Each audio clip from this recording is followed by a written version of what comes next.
El régimen de Maduro no ha escondido su intención de usar ese estatus de ser mediador en estas negociaciones de paz, en el proceso, el conflicto interno en Colombia, como un elemento de presión sobre el gobierno colombiano para hacer, digamos, viable el apoyo y que el apoyo y el reconocimiento del gobierno de Petro hacia el gobierno de Nicolás Maduro.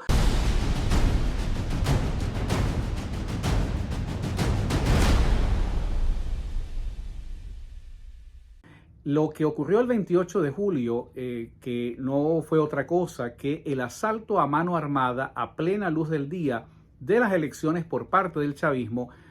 tiene sus consecuencias. Por supuesto,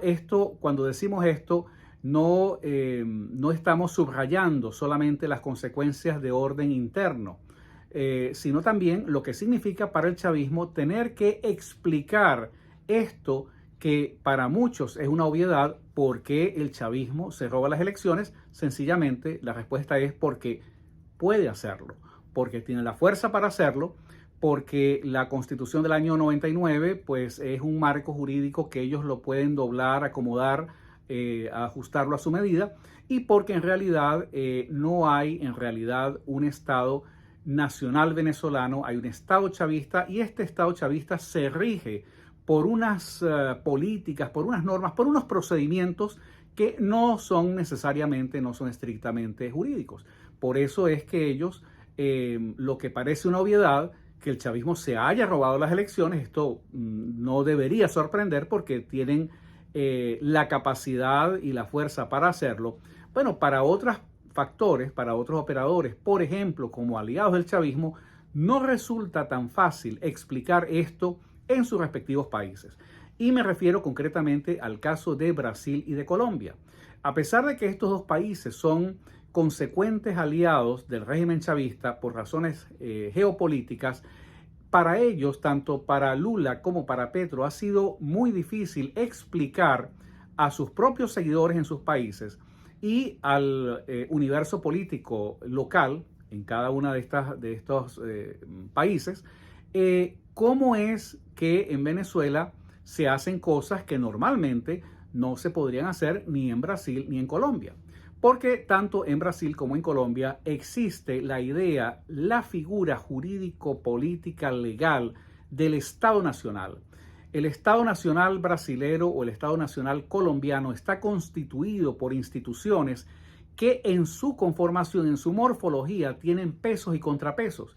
No, aunque Lula pueda tener, o el mismo Petro puedan tener una mayoría legislativa, esto no quiere decir que tienen todo el poder para imponerse sobre las otras instituciones del Estado brasilero o del Estado colombiano. Y estos pesos y contrapesos es lo que permite que haya una garantía que ese régimen jurídico político va a ser respetado. Eso es lo que permite que vayan a unas elecciones y pueda ocurrir un traspaso del poder en forma pacífica, a pesar de que existen sectores dentro de ese Estado que podrían no estar de acuerdo inclusive con las políticas impulsadas, por ejemplo, por el Poder Ejecutivo. Pero ese régimen que hay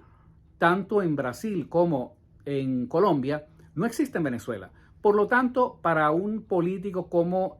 Lula o como Petro, es sumamente difícil explicar, justificar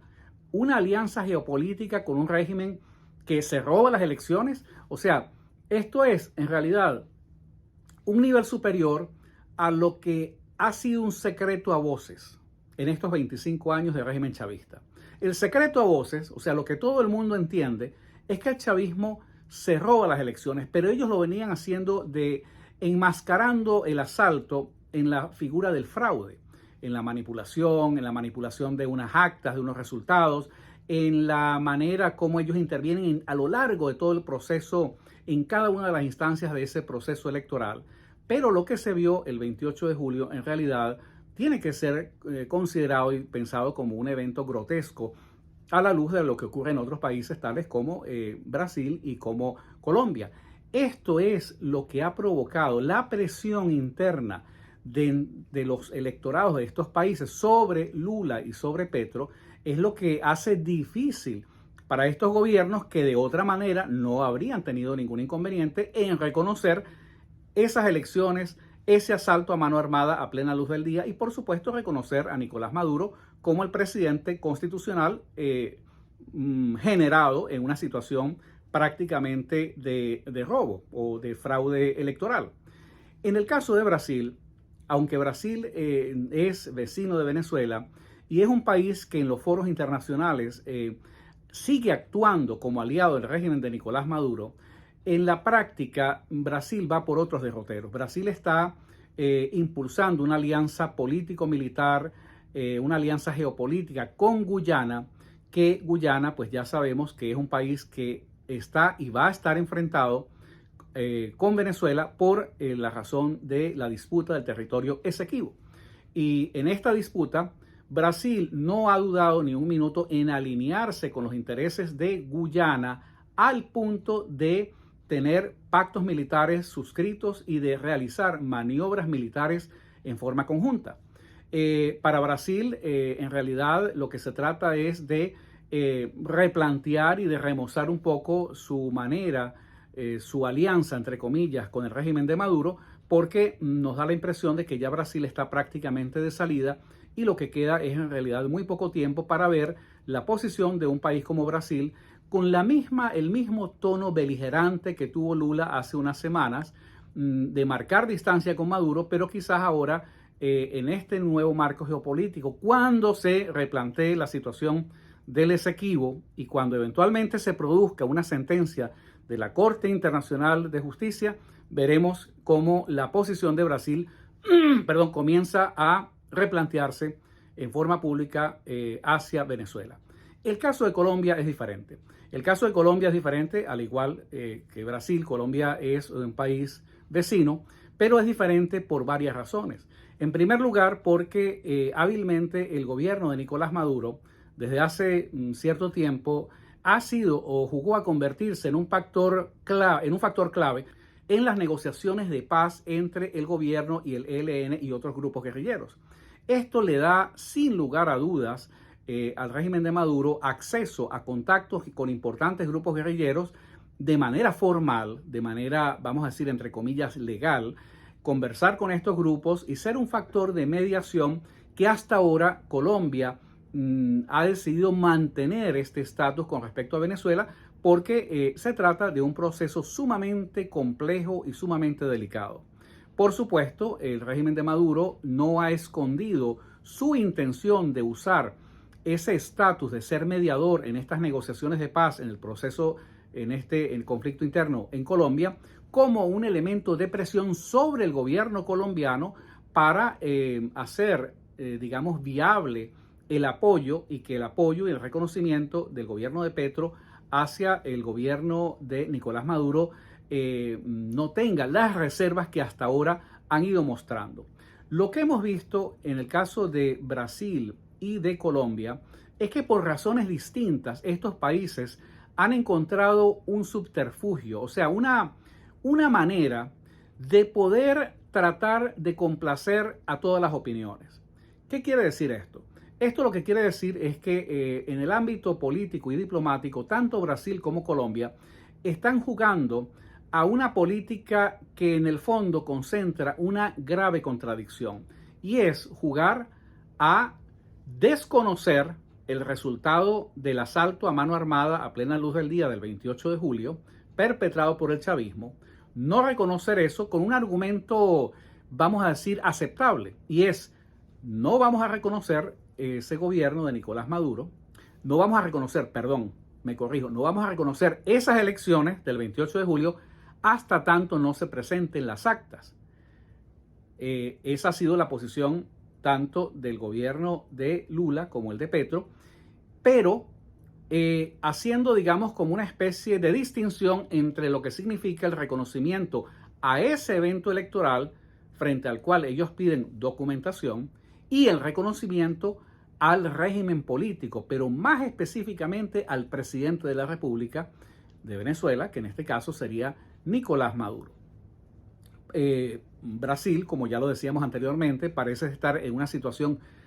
mucho más cómoda. Sin embargo, Colombia, con Petro, sigue buscando la manera de esconderse, entre comillas, de la presión por parte de otros países que le piden definiciones a Colombia. Entonces, en la voz del canciller de Colombia, el canciller Morillo, ellos han dicho que Colombia, hasta que no se presenten las actas, no habrá reconocimiento. Claro, ellos también comienzan a trabajar el terreno para tratar de ecualizar que el no reconocimiento al gobierno de Maduro es equivalente, se ecualiza al no reconocimiento al triunfo de Edmundo González. Y en realidad no se puede, esta es una situación que no se puede homologar sencillamente por el hecho de que el gobierno de Nicolás Maduro está en ejercicio de funciones, está en el poder. Por eso esta maniobra, esta maroma que intenta Colombia de decir no reconocemos las elecciones del 28 hasta que no haya un resultado, pero hay un reconocimiento tácito al gobierno de Maduro que inclusive se podría y seguramente se va a prolongar más allá del 10 de enero. Esta distinción es lo que Colombia ha tratado de usar, igualmente Brasil, como una manera de satisfacer la presión internacional. De decir, bueno, al igual que todos los países, no reconocemos el fraude electoral, pero al igual que otros países, incluido Estados Unidos, tenemos que reconocer a un gobierno, aunque a los efectos nuestros lo consideremos como un gobierno de facto, que es el de Nicolás Maduro, hay que reconocerlo porque en la práctica es el gobierno realmente existente. El problema es que esta maroma que está tratando de ejercitar el gobierno de Petro se le ven las costuras y es algo que en realidad se cae por su propio peso. Porque de una u otra manera Colombia tiene que reconocer que admitir que ese gobierno que ellos quisieran no reconocer tiene en sus manos el control de uno de los procesos de negociación política más complejos e importantes que impacta a Colombia, y es el proceso de negociación entre el gobierno colombiano y el ELN. Pero hay más. Colombia tiene que poner en consideración que a pesar de que el gobierno de Petro dice ser progresista, es un gobierno de izquierda, en realidad el gobierno de Petro es un gobierno de una orientación muy pragmática. Y el pragmatismo de Petro se puede medir por el hecho de que Petro nunca ha protestado ni va a protestar la presencia de las bases militares de los Estados Unidos de Norteamérica en territorio colombiano.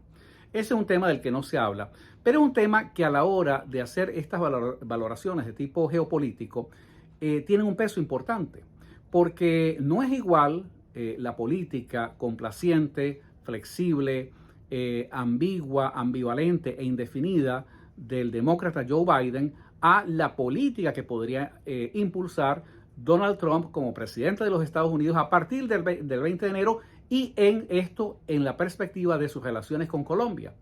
Esto es lo que nos parece que Colombia está calibrando y es la razón por la cual Colombia ha comenzado nuevamente a matizar su postura de decir no hay reconocimiento para las elecciones ni para uno ni para otro, ni para Nicolás Maduro ni para Edmundo González, al punto de darle nuevamente un voto, digamos, restringido, reservado de confianza al régimen de Maduro, al decir que